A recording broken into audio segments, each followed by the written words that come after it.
Hello students, আমি Nitish sir জ্ঞানজ্যোতি coaching সেন্টারের পক্ষ থেকে তোমাদের প্রত্যেককে জানাই আরো একবার স্বাগত। তো আজকে আমি তোমাদের সঙ্গে আলোচনা করব এইসিসি বেঙ্গলি সেকেন্ড সেমিস্টারের সাজেশন 2024 ব্যাক পেপার। যে সমস্ত স্টুডেন্টরা ব্যাক ইয়ারে রয়েছে তাদের জন্য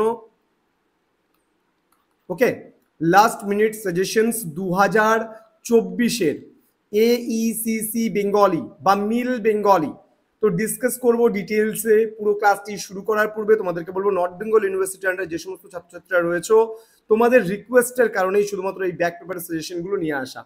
তো 2024-এ তোমাদের জন্য ইম্পর্টেন্ট এবার 100% কমন সাজেশনগুলো নিয়ে আলোচনা করবো।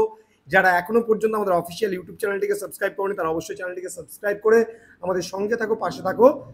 এছাড়া অনলাইনে তোমরা যদি আমাদের সঙ্গে কোর্স করতে চাও বা কোনো সাবজেক্টে নোটসের প্রয়োজন হয় অবশ্যই যোগাযোগ করো আমাদের অফিসিয়াল নাম্বার 7076398606 নম্বরে অথবা 6295916282 নম্বরে।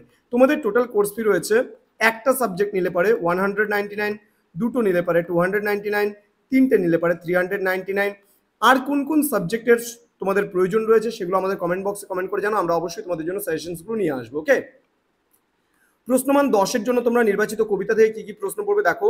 সবুজের অভিযান কবিতায় কবি যৌবনের জয়গান কিভাবে গেয়েছেন তা লেখো। নেক্সট, সবুজের অভিযান কবিতার নামকরণের সার্থকতা আলোচনা করো। ওকে, নেক্সট হচ্ছে নজরুল ইসলামের আমার কৈফিয়ত কবিতায় যে প্রতিবাদের চিত্র ফুটে উঠেছে তা ব্যক্ত করো। এগুলো একই প্রশ্ন। ওকে, নেক্সট হচ্ছে আমার কৈফিয়ত কবিতায় সমকালীন যে রাজনীতি এবং ব্যক্তিগত ব্যঙ্গ বিদ্বেষের চিত্র ফুটে উঠেছে তা আলোচনা করো। এবার প্রবন্ধ থেকে তোমাদের পড়তে হবে, 3-4টে প্রশ্ন দিয়েছি, তোমরা এখান থেকে যে কোনো একটা পার্ট পড়তে পারো। প্রমোদ চৌধুরী ভরতচন্দ্র প্রবন্ধে ভারতচন্দ্রের যে আত্মপরিচয় উদ্ঘাটন করেছেন তা লিপিবদ্ধ করো। নেক্সট, প্রবন্ধাকার প্রমোদ চৌধুরী ভারতচন্দ্রের লেখার মধ্যে কোন কোন গুণাবলীর কথা তুলে ধরেছেন তা লেখো। দেন, বৈজ্ঞানিক বুদ্ধি প্রবন্ধে প্রাবন্ধিক বৈজ্ঞানিক বুদ্ধির যে স্বরূপ তুলে ধরেছেন তা আলোচনা করো। নেক্সট, রাজশেখর বসুর বৈজ্ঞানিক বুদ্ধি প্রবন্ধে বৈজ্ঞানিক সত্য সম্পর্কে লেখকের কি মত প্রতিষ্ঠিত হয়েছে তা আলোচনা করো। নির্বাচিত ছোট গল্পের মধ্যে কি কি আমরা দেখে নেব। দেনা পাওনা গল্পের মধ্যে দিয়ে একটি মেয়ের অনমনীয় সম্মানবোধ কিভাবে ব্যক্ত হয়েছে তা আলোচনা করো। নেক্সট, দেনা পাওনা গল্পে নিরুপমা চরিত্রটি আলোচনা করো। নেক্সট, আদাব গল্পের নামকরণের সার্থকতা আলোচনা করো। নেক্সট, আদাব গল্পের সাম্প্রদায়িক সংঘাতের প্রেক্ষিতে সম্প্রতির যে চিত্র ফুটে উঠেছে তার পরিচয় দাও। ওকে, নেক্সট আমরা চলে আসবো 5 নম্বরের জন্য নির্বাচিত কবিতা থেকে কি কি পড়তে হবে সেগুলো একটু আলোচনা করছি। আয় দুরন্ত আয়রে আমার কাঁচা, কবি এখানে কাদের কাঁচা বলেছেন, তাদের কাঁচা ও দুরন্ত বলার তাৎপর্য বুঝিয়ে দাও। চিরযুবা তুই রে চিরজীবী, প্রাণ অফুরান ছড়িয়ে দেদার দিবি, উদ্ধৃত অংশটির তাৎপর্য উল্লেখ করো। নেক্সট, যাহা কিছু লিখি অমূল্য বলে অমূল্যে নেন, কোন কবিতার অংশ? আলোচ্য অংশের কবির যে মনোভাব ফুটে উঠেছে তা ব্যক্ত করো। নেক্সট, ক্ষুধাতুর শিশু চায় না স্বরাজ, চায় দুটি ভাত একটু নুন, উদ্ধৃতিটির প্রসঙ্গ ব্যাখ্যা করো। ওরে সবুজ ওরে আমার কাঁচা, আধমরাদের ঘামের তুই বাঁচা, অংশটির তাৎপর্য বিশ্লেষণ করো।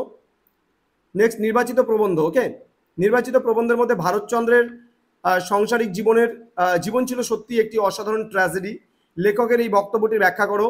আমি হচ্ছি এ যুগের ভারতচন্দ্র, অর্থাৎ ভারতচন্দ্রের বক্তাকে, ঠিক আছে, তিনি নিজেকে এরূপ বলেছেন কেন? ফলিত জ্যোতিষ সম্পর্কে লেখক যে অভিমত দিয়েছেন তা ব্যক্ত করো বা ব্যাখ্যা করো। রাজশেখর বসুর বৈজ্ঞানিক বুদ্ধি প্রবন্ধে যে কুসংস্কারের কথা বলা হয়েছে তা বিবৃত করো। নেক্সট, নির্বাচিত ছোট গল্প দেনা পাওনা থেকে কি কি পড়বে এবং আদাব থেকে কি কি পড়বে যেগুলো আলোচনা করব। দেনা পাওনা গল্পে রামসুন্দর ত্রিবেদী মিত্র চরিত্রটি আলোচনা করো। দেনা পাওনা গল্প অবলম্বনে শাশুড়ি চরিত্রটি বিশ্লেষণ করো। দেনা পাওনা গল্পটি কোন সমস্যাকে কেন্দ্র করে গড়ে উঠেছে, গল্পটির কাহিনী বিশ্লেষণ করো। ওকে, দেনা পাওনা গল্পে নিরুপমার মৃত্যুর জন্য কে বা কারা দায়ী যুক্তিসহ আলোচনা করো। নেক্সট, আদাব গল্পের নামকরণের সার্থকতা বিচার করো। নেক্সট হচ্ছে আদাব গল্পে হিন্দু মুসলিমের যে সাম্প্রদায়িক সম্প্রীতির চিত্র ফুটে উঠেছে তা আলোচনা করো। আদাব গল্পের প্রধান চরিত্র দুটির নামকরণ করা হয়নি কেন যুক্তিসহ আলোচনা করো। এছাড়াও বঙ্গানুবাদ এবং আইপিএ বা আন্তর্জাতিক ধ্বনিমালাও কিন্তু তোমাদের জানতে হবে। তো স্টুডেন্টস, জ্ঞানজ্যোতি কোচিং সেন্টার অফিসিয়াল ইউটিউব চ্যানেলে তোমাদের প্রত্যেককে আরও একবার স্বাগত জানাচ্ছি। যারা এখনো আমাদের অফিসিয়াল চ্যানেলটিকে সাবস্ক্রাইব করেনি তারা অবশ্যই চ্যানেলটিকে সাবস্ক্রাইব করো। তোমাদের উজ্জ্বল ভবিষ্যৎ গড়ে তুলবো আমরা, এটাই আমাদের প্রতিশ্রুতি। আমাদের অফিসিয়াল নাম্বার 6295916282 এবং 7076398606 নম্বরে সরাসরি যোগাযোগ করো। আমাদের ওয়েবসাইটে ভিজিট করতে পারো। এছাড়া আমাদের ইউটিউব চ্যানেল রয়েছে নীলস নিভা, এটাও তোমরা ভিজিট করতে পারো।